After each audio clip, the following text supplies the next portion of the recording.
Bonjour à tous, pendant un an je vais vous présenter un film par jour, soit 366 films dans l'année. Aujourd'hui on est au 142e film, Ma vie pour la tienne.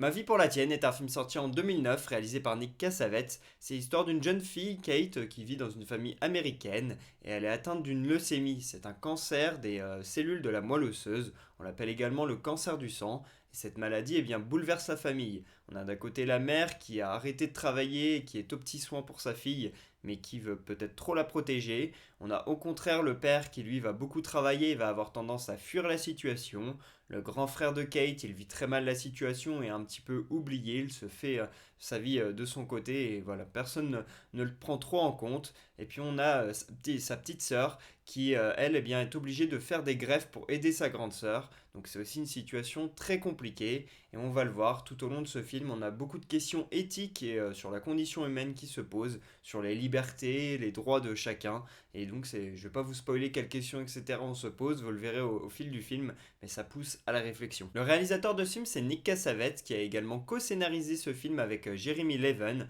un homme avec qui il a collaboré sur le film N'oublie jamais. Et Jeremy Leven a aussi travaillé sur le scénario de La légende de Bagger Vance et de Will Steele, entre autres. Et ce scénario est l'adaptation d'un roman du même nom qui a été écrit par Jodie Picoult, une autrice new-yorkaise qui fonctionne plutôt bien aux États-Unis. Au casting de ce film, on a Cameron Diaz qui est la plus connue. On l'a découvert dans The Mask et dans Marie à tout prix par exemple. Le père de famille, lui, par contre, n'est pas du tout connu. Personnellement, je savais pas qui c'était. C'est Jason Patrick. La jeune fille, elle est jouée par Abigail Breslin, que l'on a vu dans Eternal Sunshine ou encore dans Sing. À chaque fois, c'est une enfant actrice qui a démarré très jeune. On a aussi Sofia Vassilieva ou encore Emily Deschanel pour compléter ce casting. Et l'avocat de la famille est joué par Alec Baldwin. Et tout ce beau monde a plutôt bien marché, puisque le film a triplé sa mise de départ. Le budget était de 30 millions et il en a rapporté plus de 90 millions de dollars au box-office.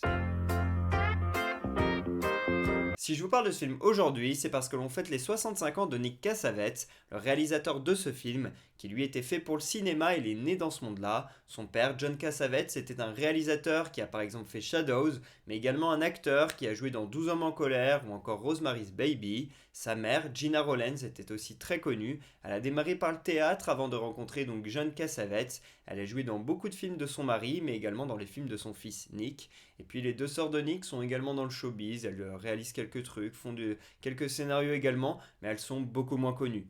Et pour ce qui est de Nick Cassavetes, au niveau de sa filmographie, moi j'ai vu deux films, N'oublie jamais et donc celui-ci. Et les deux films m'ont fait beaucoup pleurer. N'oublie jamais est peut-être l'un des films, l'un des deux trois films qui m'a le plus fait pleurer. Donc j'aime beaucoup ce réalisateur qui arrive à chaque fois à m'émouvoir. Par contre, je n'ai vu que deux films, j'aimerais bien découvrir un petit peu plus ce qu'il a fait, notamment le film Alpha Dog qui met en scène Emile Hirsch, un acteur que j'aime beaucoup pour Into the Wild, dans une histoire de drogue et de trafiquants, etc. Et dans lequel on retrouve aussi Bruce Willis. Donc voilà pour Nick Cassavetes.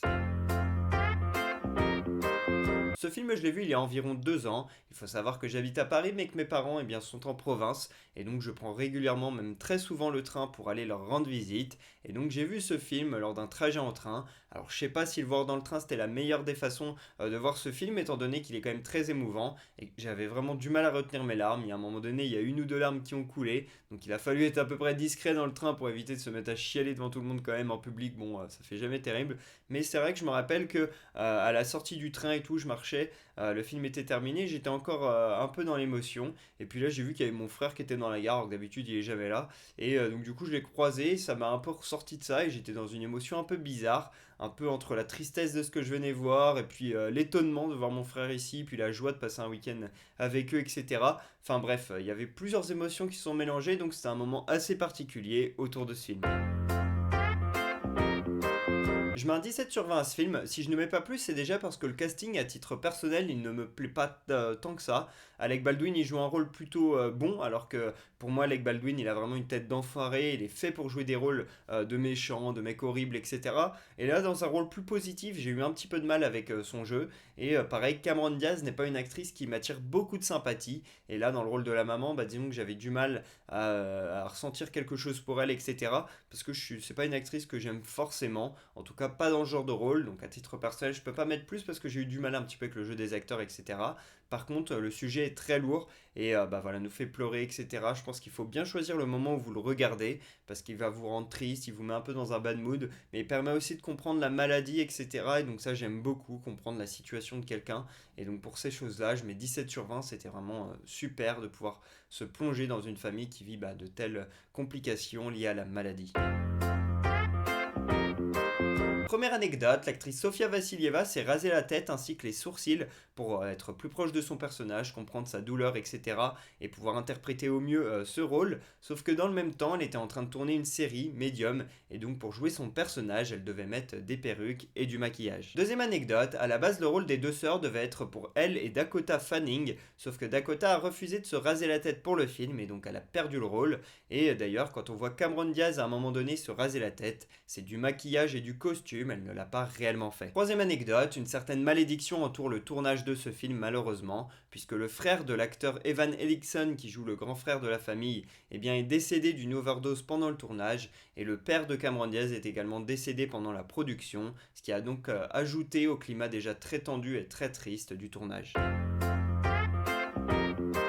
Voilà pour ce 142e épisode d'Un jour un film, j'espère que je vous aurai donné envie de regarder Ma vie pour la tienne. Pour ma part, je vous dis à demain pour parler du 143e film de l'année, et pour que vous sachiez de quel film on va parler, un petit indice, 99. Dites-moi en commentaire soit de quel film on va parler, à demain.